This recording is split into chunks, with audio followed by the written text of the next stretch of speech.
Hey, it's Jim Fisher, aka The Beat, with This Week Community News. We are again out and about checking out an area high school musical production this spring. This week we're at Thomas Worthington High School, where Justin Nauman is directing Zombie Prom. Thanks for having us out. We appreciate it. Not a problem. Thank you for being here very much. So tell us, is it about a zombie? Is it about a prom? I mean, what's Zombie Prom about? Zombie Prom, I mean, it is a very classic, love story. It is a tale of star-crossed lovers. It's very Romeo and Juliet, but let's look at it from the standpoint of the nuclear 50s with a little bit of a horror zombie movie mixed in. I got you. So twist it just a little bit. Just a little bit. Okay. I'm kind of a good girl, never break the rules, and Johnny Warner comes in.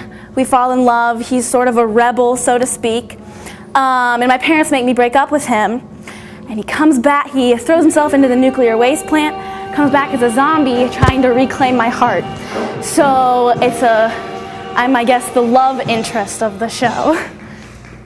Kind of the premise is there's several high school students. You got kind of the girls are going to be a clique and the guys are going to be a clique, and they're kind of they're not back and forth really, but they're high school students, just regular high school students. And the show is set in this high school, Enrico Fermi High, and the principal, Miss Strict, starts out kind of the antagonist, and she's very strict in her school, hence her name.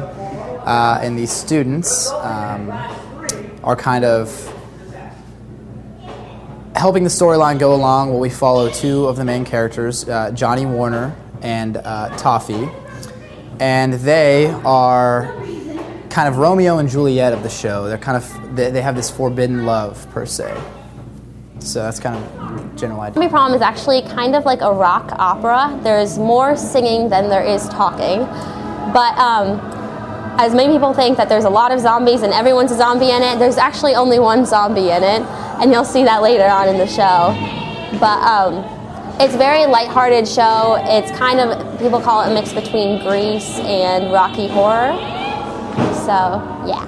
Oh my goodness. Well, I think there are like 17 dance numbers in this show. They happen right after the other. I think there are only like 4 actual scenes of dialogue, so it's a lot of dancing.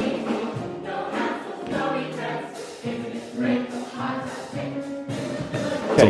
And the style of the costume set, music, dance, talk about the setting of all of that. The costumes and the music is very 50s.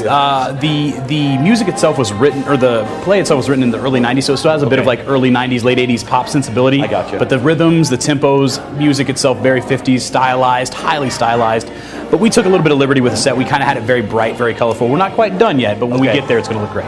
Is that there are so many showstoppers in this show. So I say at least every other number, if not more, is a showstopper. So it's going to be a lot of enjoying singing and dancing and watching so many great characters on stage. Thank you very much. When you pick a show like this for your kids, what are some of the sort of goals that you've got? At least for me personally, I want to make sure that I do a show that like highlights some of the talented kids that I got, and I have a number of talented kids. So I want to make sure that I choose something that, one, the kids get to showcase themselves a little bit, but also something that like has a bit of, I guess with this show, a bit of kitsch to it, a bit of cheekiness. Okay. So cool. And how have they taken to this particular show? The kids love it. They absolutely love it. I think I've had the propensity to choose a show that like many students are iffy about it first, and then they actually get in the swing of it, and then they really take hold to it. I gotcha. I know something that I've learned for sure is how to go really in depth with your character, because I've never played this role before. I've never played the good girl.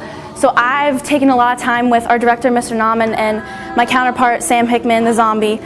We've taken a ton of time to like really dive into our characters and learn how to fully embrace, everything about your character. So that's been super cool. Definitely, I would say, probably the biggest thing I've taken away is character development. And what are we seeing from an audience standpoint in this show? I guess, what are we taking away from the show? I hope you take away that you had some fun, and the show's a lot about love, and who you choose to love and who you want to love should be something that you really hold dear to, and don't let society tell you any different, whether it's a zombie or a tree. Who you want to love, what you want to love is a great thing. I think it's a great show for all ages. There are definitely jokes and songs that adults will find hilarious and adults will really enjoy. There are a ton of fun, upbeat numbers that kids will love, so this show is really, really appealing to any age. I think it's probably one of the best shows Thomas has ever put on, so I would say come see it.